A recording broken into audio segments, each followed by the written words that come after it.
एक राजा होता है जो कि बाज को पालने का बहुत ज़्यादा शौक रखता है। उसे उपहार में कहीं से एक दो बाज के बच्चे मिलते हैं। वो देखने में बहुत ज़्यादा खूबसूरत होते हैं। अब ऐसा होता क्या है कि उन बच्चों को पालने के लिए वह एक अपना नौकर रखता है परमानेंटली की, और उसे बोलता है कि देखो इसकी देख रेख आपको आपकी जिम्मे है, इसके वो सारा काम आपसे कराना है जो एक बाज को करना चाहिए। तो देखते ही देखते समय बीतता है और बाज के बच्चे बड़े हो जाते हैं और बहुत खूबसूरत होते हैं, उड़ने में वो बहुत अच्छे होते हैं। तो राजा आता है और उनकी उड़ान को देखने के लिए, कितनी खूबसूरत बाज है और उड़ने में कैसे लगते हैं। अब वो आने के बाद अपने नौकर से बोलता है कि भाई इसको आप उड़ा के दिखाओ। अब वो नौकर उनको उड़ाना शुरू करता है। उसमें से एक जो बाज है वो काफ़ी ऊंचाइयों तक जाता है, आसमान को छूता है और उड़ लहलहाता है, अपने पंखों को उड़ के दिखाता है। और दूसरा जो एक बच्चा होता है उसमें, अब वो क्या करता है कि वो अपनी डाल को उड़ता है आके फिर बैठ जाता है, उड़ता है जाता है फिर आके बैठ जाता है। मतलब कि वो कितना हो कोशिश करे लेकिन वो उड़ने में असमर्थ होता है, वहाँ से उड़ता ही नहीं है, जाता है फिर आके बैठ जाता है।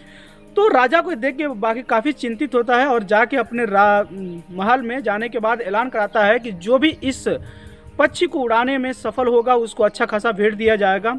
यह सुन के पूरे राज्य के अच्छे से अच्छे विद्वान और कलाकार पहुंचते हैं उसको उड़ाने के लिए, लेकिन वो सब के सब असफल होते हैं। लेकिन कुछ समय बाद पता चलता है राजा को कि दोनों के दोनों बाज के जो बच्चे हैं वो आसमान में उड़ने लगे हैं।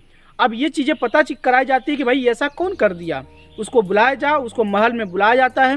बुलाने के बाद पता चलता है कि यह गरीब किसान का बच्चा है जो इस पंछियों को उड़ाने में बहुत मतलब इसके थ्रू उड़ने लगे हैं।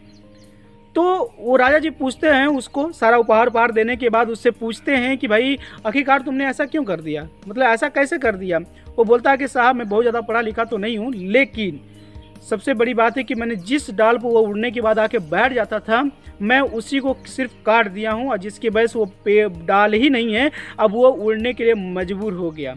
जी दोस्तों, सिर्फ वैसे ही हमारी ज़िंदगी भी है। हम भी ऊंचाइयों को छूने के लिए बने हैं, लेकिन हम जिस काम को कर रहे होते हैं उस काम को करने के लिए इतना आदी हो जाते हैं कि हमें दूसरा काम और दूसरे चीज़ें दिखाई देना बंद हो जाती है। बस हमें उस काम को, अपने कंफर्ट जोन जो है, जिस काम को हम कर रहे हैं उस काम को हमेशा हट के अलग अलग हमेशा सोचना चाहिए, हमेशा प्रयास करने की कोशिश करना चाहिए। जितनी ज़्यादा आप ज़िंदगी में रिस्क लेंगे उतनी ज़्यादा आप कामयाबियों को, ऊंचाइयों को छूते नज़र आएंगे। बस आपको अपने कंफर्ट जो फोकस करना, जिस काम को कर रहे हैं अगर उसमें लगातार ग्रोथ नहीं हो रही, उसमें अगर आपको हैप्पीनेस नहीं मिल रही है, उसमें आपको लग रहा है कि इसमें बहुत ज़्यादा मुझे मतलब कि मेरा पैशनेट होकर मैं काम नहीं कर पा रहा हूँ, तो आपको ज़रूरत है उस काम से बाहर निकलने की।